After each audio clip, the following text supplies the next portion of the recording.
Hello everyone, welcome to my YouTube channel. आज की video में BHIC 103 BHIC 103 जो कि है भारत का इतिहास 2। देखिए, इससे पहले जो वीडियो बनाए हुए थे आपको दो प्रश्न बताए हुए थे। ये दो प्रश्न हैं जिसमें था तमिलनाडु के आर्थिक, राजनीतिक तथा सामाजिक संगठन पर चर्चा कीजिए। ये क्वेश्चन बताया हुआ है। उत्तर भारत में शिल्प उत्पादन को स्पष्ट करते हुए उसके संगठनात्मक स्वरूप पर एक टिप्पणी लिखी। ये दोनों क्वेश्चन बताया हुआ था और आपको बताए हुए थे कि नेक्स्ट वीडियो में आपको हम दो प्रश्न बताएंगे। ये दो प्रश्न ये हैं। देखिए, कुषाण कौन थे? विदेशियों की भारतीय मुख्यधारा में आत्मसात करने पर एक नोट लिखिए। और दूसरा प्रश्न था पल्लव मंदिर वास्तुकला की मुख्य विशेषताओं की उल्लेख कीजिए। ये तो दो प्रश्न आपको इस वीडियो में बताएंगे और ये दो प्रश्न जो आपको है प्रीवियस वीडियो में बताए हुए हैं, आप उनको जाके देख सकते हैं। उनका लिंक आपको डिस्क्रिप्शन बॉक्स में मिल जाएगा। देखिए, ये दो प्रश्न है, काफ़ी इंपॉर्टेंट है और ये क्वेश्चन वाला जो है ये 20 नंबर का आपके एग्जाम में पूछ लिया जाएगा और काफ़ी बार प्रीवियस ईयर में आया हुआ है ये क्वेश्चन। दूसरा क्वेश्चन है ये पल्लव मंदिर वास्तुकला की मुख्य विशेषताओं को लिखिए। तो ये भी आई है, ये 10 नंबर में हो सकता है आपको पूछ लिया जाए और काफ़ी इंपॉर्टेंट है। यदि हो सकता है पूछ ही लिया जाए ये क्वेश्चन। ठीक है, तो आइए इन प्रश्नों को चर्चा करेंगे। उससे पहले आप लोग से छोटा सा रिक्वेस्ट है, जो भी न्यू स्टूडेंट इस चैनल पर पहली बार आए चैनल को सब्सक्राइब कर दे, वीडियो को लाइक कर दे। पूरा वीडियो देखने के बाद कमेंट जरूर करें आप लोग को कैसा लगा ये वीडियो। आइए देखते हैं। देखिए, कुषाण कौन थे? विदेशियों की भारतीय मुख्यधारा में आत्मसात करने पर एक नोट लिखिए। देखिए, कुषाण जो थे कौन थे और ये कहाँ से आए थे भारत में और किस तरह से ये अपना व्यवस्था को भारत में आगे बढ़ाए, इन सब चार चीज़ों की आपको विश्लेषण करना है इस प्रश्न में। और ये प्रश्न आपको एग्जाम में 20 नंबर का पूछ लिया जाएगा। 20 नंबर का 20 नंबर में पूछने का मतलब है कम से कम आपको 500 शब्दों में इसको लिखना होगा। तो आपको यह जरूर पता होना चाहिए कुषाण जो है यह एक कबीलाए था और ये भारत में एक तरह से आक्रमण के रूप में आया और किस तरह से यहाँ पे राजा के रूप में आक्रमण के रूप में आया, मगर धीरे धीरे ये राजा से एक मतलब नागरिक के रूप में बदल गया और यह क्या क्या काम किया भारत में, इन सब चीज़ों की जानकारी आपको होनी चाहिए। यदि आप इसको एक पढ़े होंगे तो यदि आप हमको इसको बताएंगे तो आपको एक तरह से बूस्ट मिल जाएगा, आप सिस्टमेटिक ढंग से इसको लिख पाइएगा। आइए इसको देखते हैं। देखिए देखिए भारतीय उपमहाद्वीप में कुषाणों का आगमन मध्य एशिया से हुआ। तो आप मान सकते हैं कि कुषाणों का जो आगमन है वह मध्य एशिया से आया हुआ है। वे यूची जनजाति की एक शाखा थे। यूची जनजाति याद रखिएगा, यूची जनजाति जो शाखा थी उनकी एक शाखा थी। यूची जनजाति पहले मध्य एशिया से संबंधित थी और वे वुशुन द्वारा विस्थापित होकर पश्चिम में चली गई थी। तो वुशुन द्वारा जो है वुशुन जनजाति जो है इसको यूची जनजाति को भगा दिया गया था, तो वह विस्थापित होकर भारत की ओर पलायन होता आ गया। देखिए, पश्चिम में चली गई थी। इस समय पर यूची जनजाति को दो भागों में विभाजित किया गया था, महान यूची और लघु यूची। देखो, दो भागों में बांटा गया था यूची जनजाति को। पहला था महान यूची जनजाति, ठीक है, दूसरा था लघु यूची जनजाति। इनमें से कुछ पूर्व तिब्बत क्षेत्र, कुछ पश्चिम की ओर चले गए थे तथा बाकी बचे अफगानिस्तान में बस गए थे। महान यूची और ऑक्सस की घाटी के 5 धाराओं में विभाजित किया गया था। इनमें से एक कुषाण भी थे। जो ये लघु और 5 धाराओं में जो बांटा गया था, पांच धाराओं में, तो उनमें से एक कुषाण भी थे। ये हमको सिर्फ कुषाण पे फोकस करना है, ठीक है। देखिए, कुषाण प्रथम शताब्दी के शुरुआत में कुजुल कटफिशेस, इस नाम को आप लोग याद रखिएगा। इस प्रश्न में लिखते टाइम, तो कुजुल कटफिसेस जो है यही कुषाण वंश का संस्थापक या पहला राजा माना जाता था। देखिए इनका क्या किया। देखिए शुरुआत में कुजुल कटफिसेस ने 5 रियासतों को मिला दिया और एक एकीकृत कुषाण साम्राज्य की नींव रखी। कुजुल कटफिसेस के सिक्के हिंदकुश क्षेत्र के दक्षिण में भी पाए गए हैं। उसके उत्तराधिकारी वीमा कटफिसेस ने पहले अपने पिता के साथ सह-शासक के रूप में काम किया और बाद में स्वतंत्र रूप में शासन किया। उसने ये आगे देखते हैं।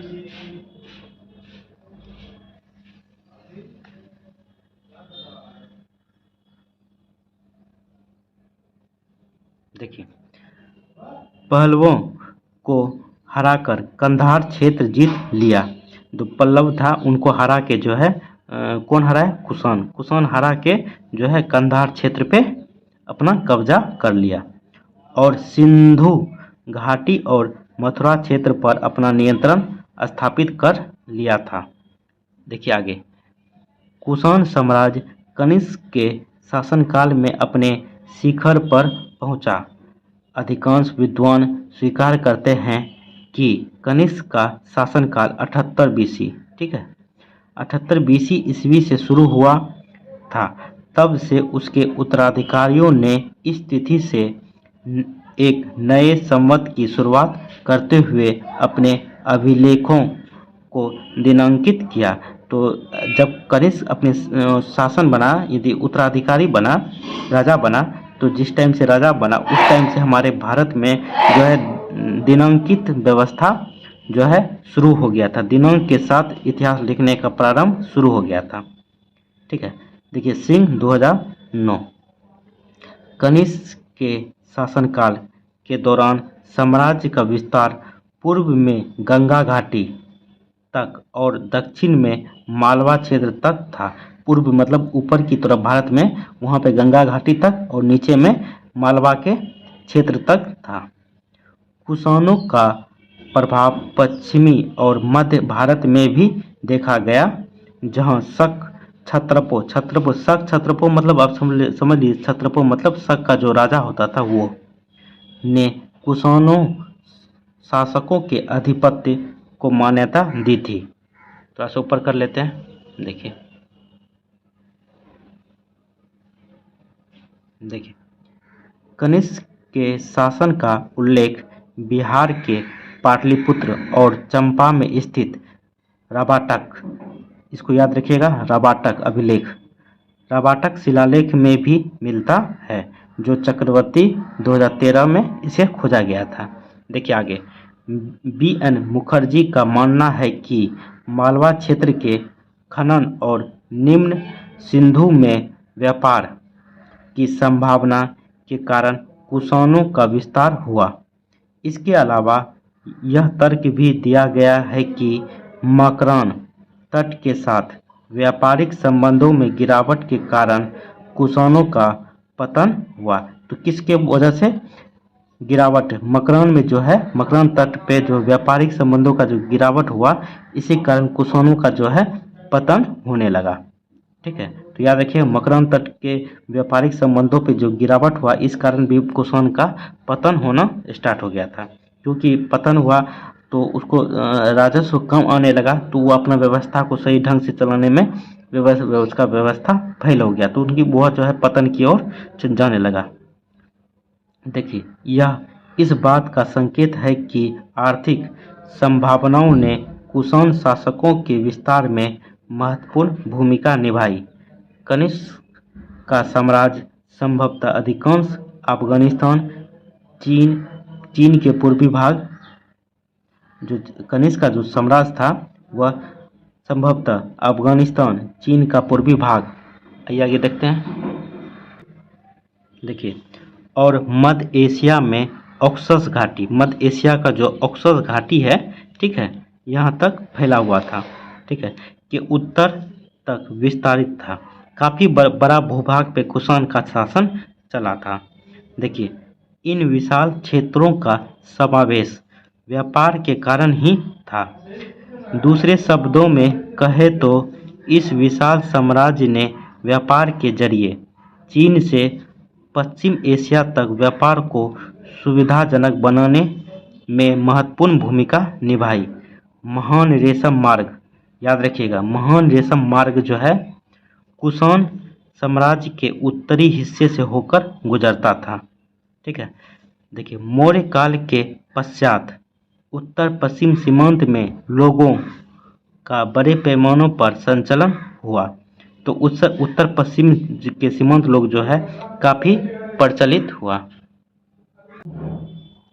संचलन हुआ। हालांकि यह सोचना सही नहीं होगा कि इस अवधि में उत्तर और उत्तर पश्चिम भारत विदेशी साम्राज्य के अधीन था। थोड़ा सा ऊपर कर लेते हैं। देखिए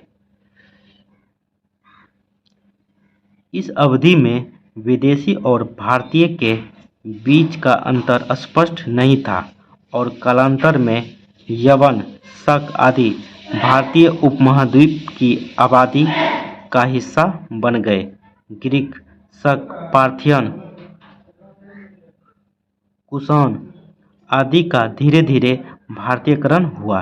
देखिए ग्रीक जो था, ग्रीक ये भी आक्रमणकारी ही था।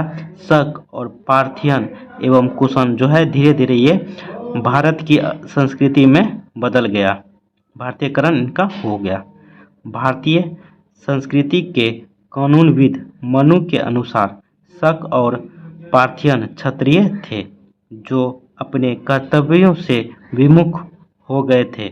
इस प्रकार उन्हें द्वितीय श्रेणी के क्षत्रिय के रूप में जाने लगा। तो देखिए मनु जो है, मनु के अनुसार जो है ये क्षत्रिय थे, शक और पार्थियन जो है क्षत्रिय थे और बाद में ये अपने कर्तव्यों से विमुख हो गया था, मतलब वो लड़ाई युद्ध से त्याग दिए थे, तो उनको क्षत्रिय नहीं द्वितीय श्रेणी का क्षत्रिय माना गया था, द्वितीय श्रेणी का क्षत्रिय माना जाने लगा। भारतीय इतिहास के किसी भी अन्य काल में इतनी बड़ी संख्या में विदेशी लोग भारतीय समाज में आत्मसात नहीं हुए जितने मौर्यतर काल में हुए। इनमें से अधिकांश शासकों का अपना लिपि, लिखित भाषा, आइए आगे देखते हैं।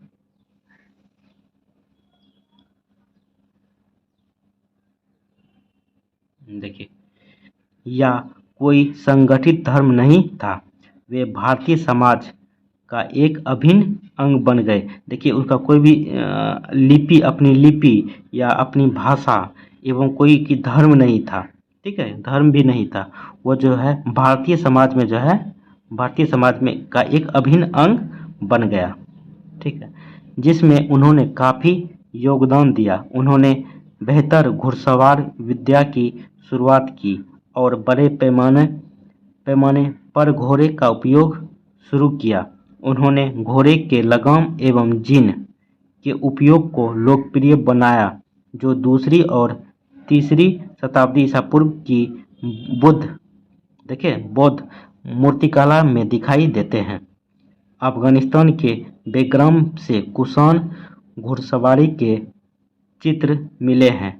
शक और कुषाणों ने पगड़ी, अंगरखा, पतलून और भारी लंबे कोट पहनना का रिवाज शुरू किए। कैप, हेलमेट और बूट भी मध्य एशियाई योद्धाओं द्वारा पहने जाते थे। उनकी सैन्य तकनीक बाद में पूरे विश्व में फैल गई। तो देख लिए किस तरह से कुषाण यहाँ पे आया, उनका किस तरह से एकत्रित किया कोजुलकर फिशेस ने, फिर बाद में वो धीरे धीरे भारतीय अपना युद्ध नीति को छोड़ के भारत के अर्थव्यवस्था में या उनकी समाज में एक अभिन्न अंग बन गया। उनसे काफ़ी योगदान मिला भारतीयों को और वह किस तरह से उनका विकास होते चला गया। तो देखिए ये प्रश्न में इस तरह से आप एक सिस्टमेटिक ढंग से लिख सकते हैं, आपको 20 नंबर लाना है। तो आइए दूसरा प्रश्न देखते हैं। देखिए पल्लव मंदिर वास्तुकला की मुख्य विशेषताओं की लिखिए। देखिए पल्लव वास्तुकला में पल्लव में जो मंदिर बनाया गया था तब उसका वास्तुकला किस तरह का था, उन पे चर्चा करना है। और ये आपके एग्जाम में 10 नंबर का पूछ लिया जाएगा, 10 नंबर का ही ये क्वेश्चन आएगा और 10 नंबर में कम से कम आपको 250 शब्दों में आपको लिखना पड़ेगा। तो आइए इसको जानते हैं। किसी विशेष राज्य की वास्तुकला निम्न कारणों से प्रभावित होती है। जैसे देखिए, किसी विशेष क्षेत्र का जो वास्तुकला या मंदिर बनता है वो निम्न तरीके से प्रभावित होता है। और जो आप दक्षिण भारत का लीजिए या उत्तर दक्षिण भारत में जो मंदिर बन रहा था वो द्रविड़ शैली का बन रहा था, उत्तर भारत में जो बन रहा था वो नागर शैली का बन रहा था। तो कोई भी क्षेत्र में जो मंदिर बनता है वह काफ़ी सारे कारणों से प्रभावित होता है।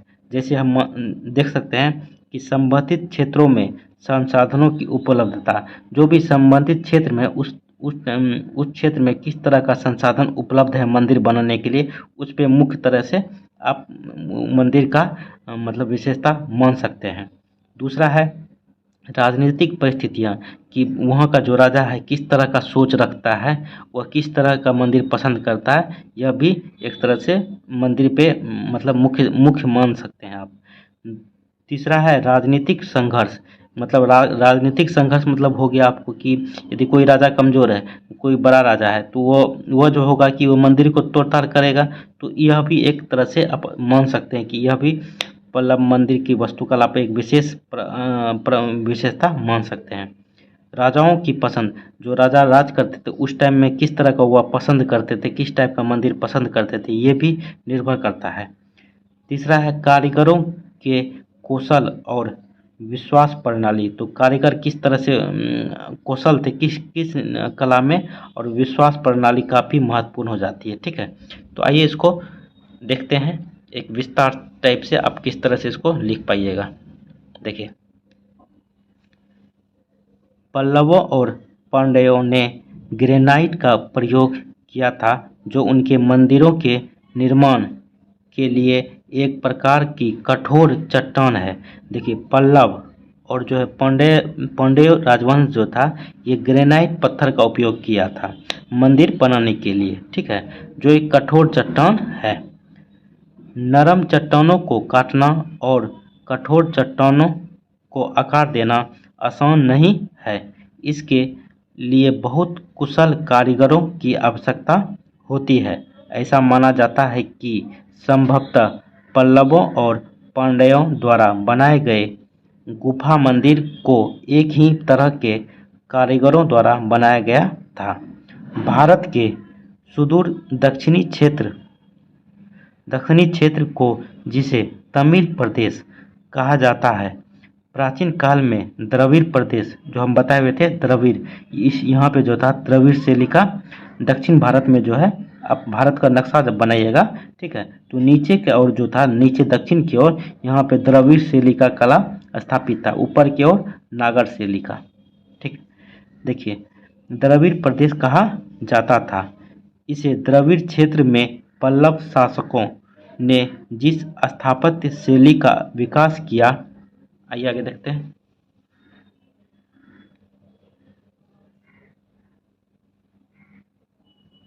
देखिए, उसे द्रविड़ शैली कहा जाता था। इस प्रदेश में पल्लवों ने 6ठी शताब्दी ईसा से 10वीं सदी ईसा तक शासन किया। तो कब से कब तक किया था? 6ठी शताब्दी ईसा से 10वीं सदी ईसा तक। इनवेव शासनकाल की वास्तुकला के उदाहरण उनकी राजधानी कांची, तो पल्लव का जो राजधानी थी वह कांची थी, तथा महाबलीपुरम में पाए जाते हैं। कुछ उदाहरण तंजौर प्रदेश और पटुकोट्टई में भी पाए जाते हैं। पल्लव कलाकारों ने काष्ठ कला एवं गुहा कला से वास्तुकला को मुक्त किया। तो पल्लव शासक ने जो है क्या किया, काष्ठ कला जो होता था उनको जो है गुहा कला से वास्तुकला को मुक्त कर दिया। यहाँ पे क्या लाया, द्रविड़ शैली लेके आया, पल्लवों ने परिचित करवाया। इनकी प्रारंभिक कलाकृतियों में उन्हीं प्रणालियों का सहारा लिया गया जिन्हें काष्ठ एवं कांदरा जो है गुहा कलाकार ने अपनाया था। धीरे धीरे इस प्रणाली का लोप होता चला गया। थोड़ा सा ऊपर कर लेते हैं। होता चला गया। पल्लव शासकों ने पाषाण वास्तुकला को प्रारंभ किया और उनके संरक्षण में अनेक मंदिर पहाड़ों की चट्टानों को काटकर बनाए गए।